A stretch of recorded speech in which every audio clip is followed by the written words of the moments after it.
Ampiavana indray ry mpijery ajaina no anlorana ny arahabo.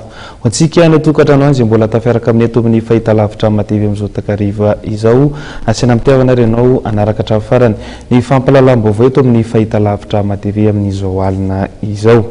Efa manomboka say mijoro vavolombelona ireo vady ara-dalàna izay voahitsakitsaka ary say ihany koa mametraka fitiriana etsy amin'ny fitsarana. Raha ny nambaran'ireo tompona andraikitra tokoa dia mitombo ny isan'ireo mpitory niaran'izany fampirafesana izany. Andeha rarantsika ny sary mifandraika amin'izay fanadidina izay.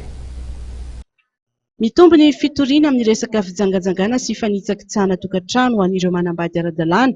Tsy mety ary tsy tokony atao izany raha ny fanazavana nentin'ireo olona sendranay, saingy ao kosa ny milaza fa azo toriana ireo tsy manaja ny tokantranony, ao koa ny milaza fa tsy tokony hiroso amin'izany rehefa tsy mifanaraka dia tokony samy miala.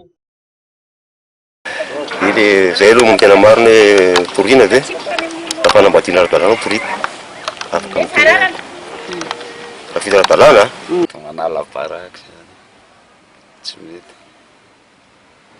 Inona zany tokony atao? Aloha zany tokapo ohatran'ny siny.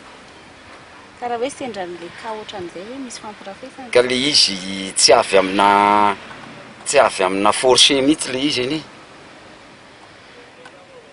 Fa lasa ohatran'ny hoe zavatra tiaka atao fotsiny zany, ohatran'ny hoe sitrapo. Pana izy dia manolo vaovao.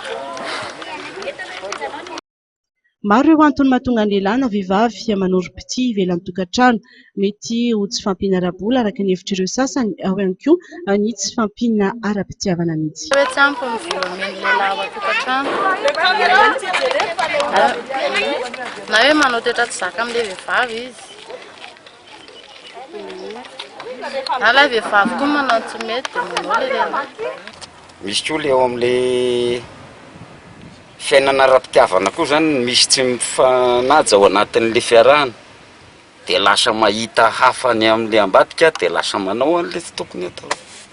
Araka ny lalàna manan-kery hatrany voarakitra amin'ny fehezan-dalàna famaizana artikla 336-337 dia ny vady na lahy na vavy ihany no afaka mitory ny vadiny.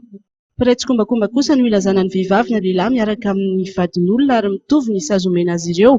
Azahoana fandoavana lamandy 2 hetsy ariary hatramin'ny 3 tapitrisa ariary, miampy 3 volana hatrany maizina ka hatramin'ny herintaona ny fanitsakitsahana tokantrano.